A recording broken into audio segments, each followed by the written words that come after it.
Okay, student. So after the definition of carbohydrates, next topic is classification of carbohydrates. Classification of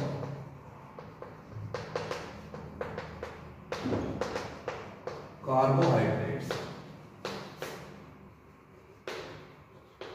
देखिए बेटा, carbohydrate का जो classification है वो 3 तरीके से किया गया है।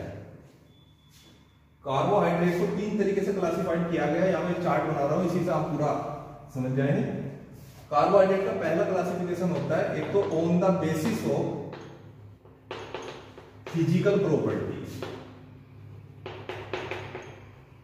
एक तो फिजिकल प्रॉपर्टीज के बेस पर कार्बोहाइड्रेट को क्लासिफाई किया गया है। फिजिकल प्रॉपर्टी के बेस पर कार्बोहाइड्रेट को 2 कैटेगरी में क्लासिफाइड किया गया है।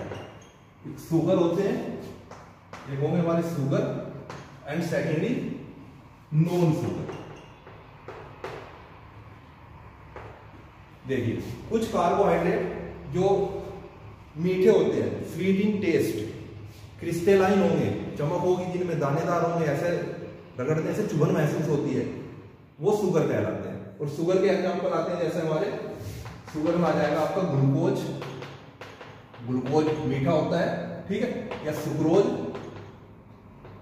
केन शुगर, तो ये हमारे शुगर होते हैं।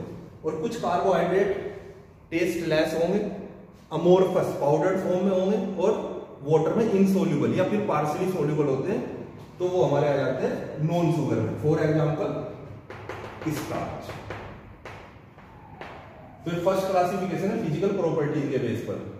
जो स्वीट होंगे, सोल्यूबल होंगे वाटर में, क्रिस्टलाइन होते हैं, वो शुगर है।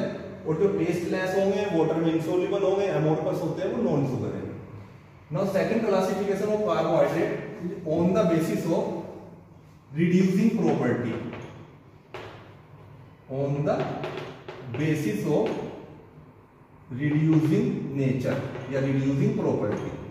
रिड्यूसिंग नेचर के बेस पर कार्बोहाइड्रेट को 2 कैटेगरी में डिवाइड किया गया है। एक होता है reducing sugar,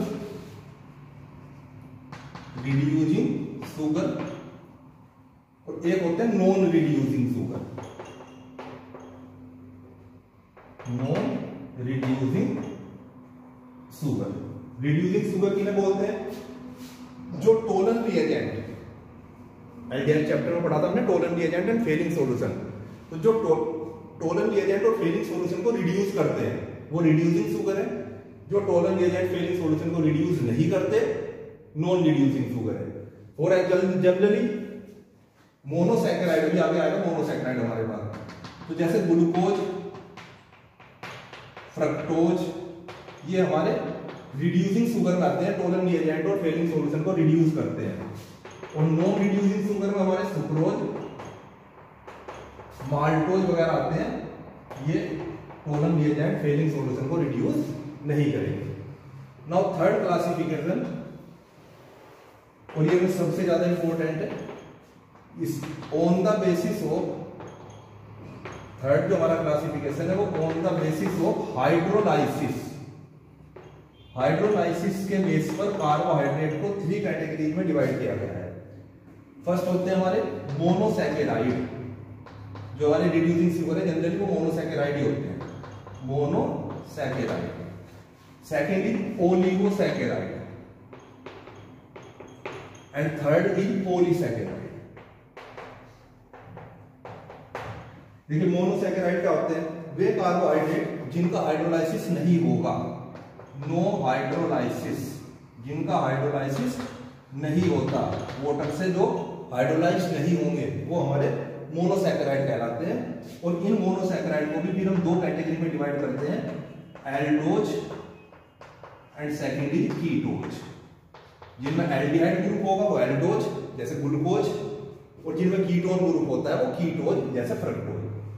second oligosaccharide. Oligosaccharide वो होते हैं जिनका हाइड्रोलाइसिस करने पर 2 से 10 मॉलिक्यूल्स मोनोसैकेराइड के बनते हैं।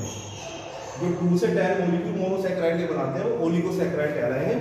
इनमें जो 2 मॉलिक्यूल बनाएंगे वो डाइसैकेराइड, जैसे सुक्रोज है हमारा C12H22O11। अगर हम इसका हाइड्रोलाइसिस करेंगे तो एक मॉलिक्यूल हमारा ग्लूकोज का बनता है, एक मॉलिक्यूल हमारा फ्रक्टोज का बनता है, तो ये दोनों मोनोसैकेराइड है, तो इसने 2 मॉलिक्यूल बनाए मोनोसैकेराइड के, तो ये ओलिगोसैकेराइड में डाइसैकेराइड हो जाएगा।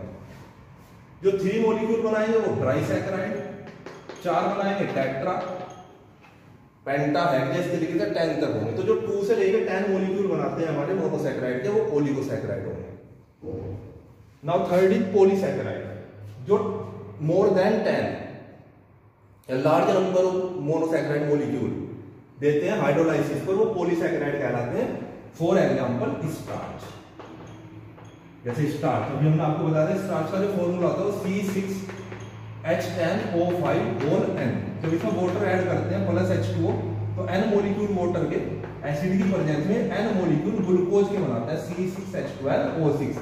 यहां पर N मोर देन 10, तो जो बहुत सारे मॉलिक्यूल बनाते हैं मोनोसैकेराइड के हाइड्रोलाइसिस करने पर वो पॉलीसैकेराइड, 2 से 10 मॉलिक्यूल देते हैं वो ओलिगोसैकेराइड, ओलिगोसैकेराइड में फिर जो 2 मॉलिक्यूल बनाएंगे डाइसैकेराइड, 3 वाले ट्राई, 4 वाले टेट्रा, और जिनका हाइड्रोलाइसिस नहीं होता वो मोनोसैकेराइड।